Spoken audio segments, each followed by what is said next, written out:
Hello everyone, इस video में हम लोग देखेंगे कि बूलियन एक्सप्रेशन को मिनिमाइज कैसे करते हैं। तो उसका बेसिकली दो मेथड होता है। एक होता है Boolean algebra, law of Boolean algebra, जिसमें लॉज और थ्योरम्स के हेल्प से हम लोग बूलियन एक्सप्रेशन को मिनिमाइज करते हैं। और दूसरा मेथड होता है कार्नोफ मैप, जिसको इस वीडियो में हम लोग समझेंगे। ठीक है, के मैप, जिसको सिंपली के मैप भी कहा जाता है।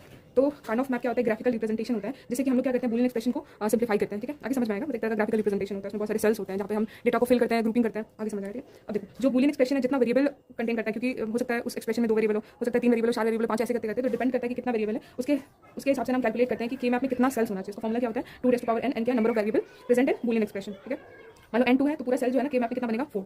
के मैप 2 वेरिएबल का भी हो सकता है, 3 वेरिएबल का भी हो सकता है, 4 5 ऐसे हो सकते हैं। लेकिन बेसिकली हम लोग इस वीडियो में 3 वेरिएबल के बारे में पढ़ेंगे, जो 2 वेरिएबल, 3 वेरिएबल, 4 वेरिएबल। 2 वेरिएबल के मैप के अंदर मतलब कि अगर उस एक्सप्रेशन में अज्यूम कर लेते हैं कि ए और बी 2 वेरिएबल है, ठीक है, उस एक्सप्रेशन बना हुआ है, तो वहाँ पर हम 2 वेरिएबल के मैप का यूज करते हैं, जिसमें हम 2 into 2 के मैप ड्रॉ करते हैं। 2 into 2 कहने का मतलब क्या होता है? 2 रोज एंड 2 कॉलम्स, यानी कुल और नंबर ऑफ सेल्स कितने होंगे? 2 रेज़ टू पावर 2, क्योंकि वेरिएबल 2 है और फॉर्मूला क्या होता है? 2 रेज़ टू पावर n। तो इसको जब हम अप्लाई करेंगे ना, तो यहाँ पे 4 सेल्स टोटल बनेंगे। ठीक है, अब देखो यहाँ पर हर सेल का ना एक पोजीशन होता है। ठीक है, जैसे कि ये पोजीशन पता होगा ना, तभी हम इसमें फिल कर सकते हैं और तभी इसको सिंप्लीफाई कर सकते हैं। तो उसको निकालते हैं कैसे? तो देखो यहाँ पर 0, यहाँ पे 1, यहाँ पे 0, यहाँ पे 1, तो 0 0 क्या होगा? 0 0 1 क्या होगा? 1 1 0 2, मतलब ये जो नंबर है ना, ये ग्रे कोड में लिखा होता है। ठीक है, इसको हमको चेंज करना होता है डेसिमल में, और 1 1 क्या हो जाएगा? 3। जैसे नॉर्मली हम कैसे बाइनरी टू डेसिमल लिखते हैं, उसी तरह से ये कैलकुलेट करा हुआ है पोजीशन। ठीक है, और एक और चीज़ है कि यहाँ पे ना जैसे मिन टर्म होता है, तो यहाँ पे क्या होता है ना कि जब मिन टर्म की हम बात करते हैं ना, तो जो कॉम्प्लीमेंट होता है ना वो 0 को रिप्रेजेंट करता है और जो ओरिजिनल फॉर्म में वो 1 को रिप्रेजेंट करता है। तो यहाँ पे लिखा हुआ है कि ए और बी है, तो ए बार 0 को रिप्रेजेंट कर रहा है, ए 1 को रिप्रेजेंट कर रहा है, बी बार 0 को रिप्रेजेंट कर रहा है और बी 1 को रिप्रेजेंट कर रहा है। तो ये था 2 वेरिएबल के मैप। इसी तरह 3 वेरिएबल के मैप कैसे ड्रॉ करते हैं वो देखते हैं। फिर आगे की वीडियोस में हम देखेंगे ना कि क्वेश्चन हमको कैसे इंप्लीमेंट करते हैं। तो 3 वेरिएबल में 3 वेरिएबल होना चाहिए और इसका मैप कैसे बनता है? 2 into 4 के मैप, यानी कि 2 रोज और 4 कॉलम्स। ठीक है, तो इस तरह से ड्रॉ करेंगे और इसमें टोटल सेल कितने होंगे? 2 रेज़ टू पावर 3, क्योंकि 3 वेरिएबल की बात करें तो 8 सेल्स होंगे। ठीक है, अब देखो क्योंकि रोज क्या 2 है तो यहाँ पे 0 1 है और यहाँ पर क्या 4 है, तो यानी 4 पेयर बनेगा, 4 पॉसिबिलिटीज होगा। एक होगा 0 0 0 1 1 1 1 0, जैसे कि हम पहले भी कह चुके हैं कि ये जो कोडिंग होता है ना, ये क्या होता है? ग्रे कोड में लिखा हुआ है। ठीक है, इसीलिए पहले 3 आया फिर 2 आया। ठीक है, कंफ्यूज नहीं होना है। तो अब देखो यहाँ पे सबका पोजीशन लिखना है, तो इसको याद करना होगा। कैसे? आसान है।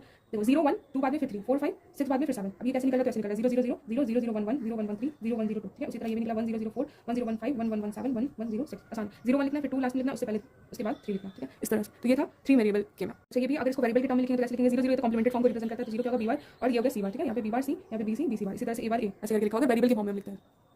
अब ये आ गया 4 वेरिएबल के मैप। मतलब अगर किसी बूलियन एक्सप्रेशन में 4 वेरिएबल हो, एग्जांपल ये समझते हैं a b c d, तो वहाँ पर हम 4 वेरिएबल के मैप बनाते हैं और फिर उसको मिनिमाइज करते हैं। तो यहाँ पे 4 वेरिएबल होगा तब हम 4 वेरिएबल के मैप लेंगे। इसमें टोटल सेल कितने रिक्वायर्ड होंगे? 2 रेज़ पावर से 16 सेल। ठीक है, पूरे टोटल क्या होंगे? 16 सेल्स होंगे और ये के मैप बनेगा 4 into 4 के मैप बनेगा, मतलब 4 रोज होंगे और 4 रोज होंगे और 4 कॉलम्स। ठीक है, अब इसमें सब सेल्स का अपना अपना पोजीशन होगा। पोजीशन कैसे निकालते हैं? जहाँ पे नंबरिंग करते हैं। ठीक है, अब देखो क्योंकि 4 वेरिएबल है तो a भी इधर रखेंगे, c भी इधर रखेंगे और सबका ये करते जाएंगे। यहाँ पे 2 वेरिएबल है ना, तो 4 पॉसिबिलिटीज बनेगी, यहाँ पे 2 वेरिएबल, यहाँ पे 4 पॉसिबिलिटी बनी। और ये पता है ये जो कोडिंग है ना, इसमें ग्रे कोड में लिखा हुआ है। ठीक है, 0 1 2 ग्रे कोड में ना 2 ऐसे लिखा था, अगर बाइनरी की बात करें तो 3 ऐसे लिखा था, क्योंकि ग्रे कोड में इसलिए।